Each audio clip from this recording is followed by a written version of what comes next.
Hey everyone, welcome back to the channel. In today's video, I'm going to show you how to resize photo without losing quality on Android. It's really simple and easy. You have to make sure that you have the Resizer photo application in your mobile.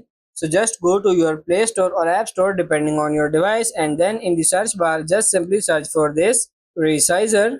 Tap on the search bar and you have to download this application here, Photo and Picture Resizer. So after installing, just tap on this open and then you have to select the photo you want to resize. So let's say this is the photo. Tap on this done here.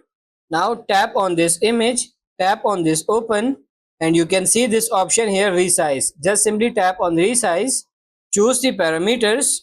You can resize by percentage, resolution and file size. So I'm going here 50%, and as you can see it's processing. You have to wait, and as you can see our photo has been resized successfully. You can see the parameters in the top right.